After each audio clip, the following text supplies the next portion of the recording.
Otep à tous, bien-aimés frères et sœurs, l'Afrique du Sud défie les États-Unis. L'Afrique du Sud n'a pas peur des États-Unis.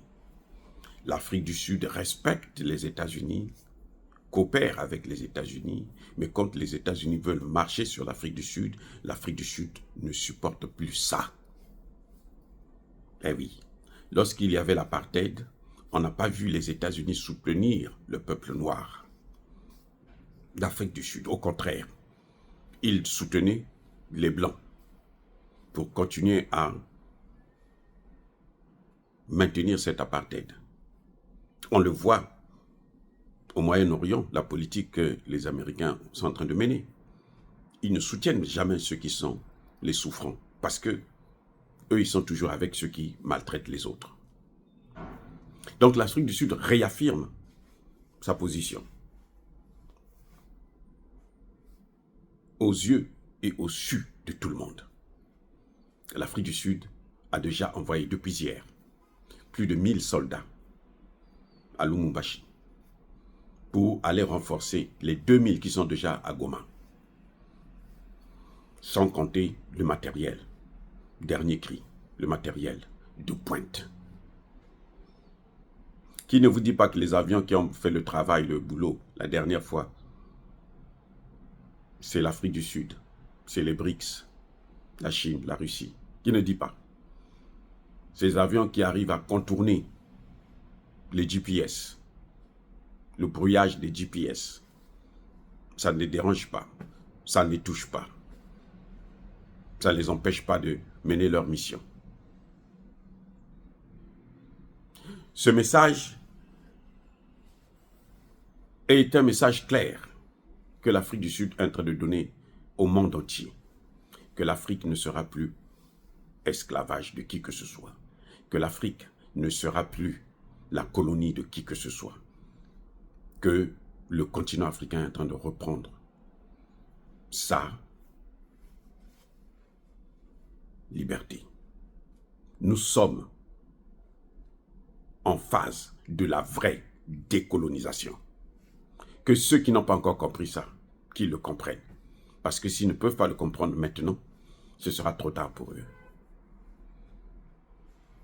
Voilà. Nous voyons quelques députés timidement en Europe qui sont en train de faire pression pour que l'Europe puisse annuler les accords qu'ils ont signés avec le Rwanda sur les matières premières de la RDC. Nous, on s'en fout de ça. Ils n'ont qu'à garder ça. Et qu'ils maintiennent ces accords-là. C'est très, très, très, très bien pour nous. C'est une bonne chose. Ils n'ont qu'à maintenir ces accords. Comme ça, au moins, quand on va finir avec le Rwanda, là, parce qu'on va finir avec le Rwanda, l'Ouganda et le Kenya, quand on va finir avec eux, là, on aura tout de suite aussi mis de côté toutes ces puissances occidentales. Moi, je ne vois pas pourquoi les gens vont s'alarment pour ça. Notre ministre des Affaires étrangères, Madame Thérèse Kayikwamba, vous avez fait le maximum que vous pouvez faire. Vous avez fait de votre mieux. Ce que vous avez fait là, on n'a pas vu des chefs d'État, même des chefs d'État africains mener une telle diplomatie. Maintenant, retournez à la maison. Allez voir d'autres partenaires. Oubliez les Occidentaux. Monsieur Tshisekedi, c'est ça le message que je veux vous envoyer. Oubliez les gens, ces Congolais-là, corrompus, tordus, pourris, qui demandent à ce que vous puissiez négocier. C'est fini, il n'y a plus de négociation. L'heure de la négociation est terminée. Il n'y a plus de négociation. Vous n'allez pas humilier tous ces soldats qui viennent de partout du continent africain, parce que vous avez une maison en Belgique ou bien en France où vous voulez aller passer vos derniers jours là-bas. Non, c'est fini ça. Oubliez ça. Parce que là, il s'agit de l'indépendance de tout un continent et vous n'allez pas bloquer ça. Je conseille vivement à Madame Kayikwamba, Thérèse, d'aller voir des pays comme l'Iran, la Chine, la Russie, la Corée du Nord, parce qu'ils ont aussi des armes là-bas, de pointe. À la rigueur, la Turquie, à la rigueur. Ça, c'est vraiment mitigé. Parce que la Turquie aussi joue un double jeu, mais alors incroyable. Mais nous devrons rester dans les BRICS. Mais aujourd'hui, le monde est divisé en deux. Avant, nous avions, pendant la guerre froide, il y avait l'OTAN et le Commonwealth. Maintenant, là, il y a l'OTAN et les BRICS. Et chacun doit faire un choix. Il n'y a pas de juste milieu. Il n'y a pas à jouer avec ça. Il faut faire un choix. L'OTAN nous a toujours torturés et ils le feront toujours. Si aujourd'hui, ils demandent à Kagame de se calmer, c'est pour le préparer encore mieux. Vous avez vu en Ukraine, non? Ils ont bien dit jusqu'au dernier Ukrainien. Les amis, ce n'est pas des gens sérieux. Jusqu'au dernier Ukrainien. Vous savez, les médias occidentaux vous parlent seulement de l'avancée. Quand il y a une avancée des terreaux du M23 et de l'armée de Kagame, tous les jours, ils vous parlent que de ça.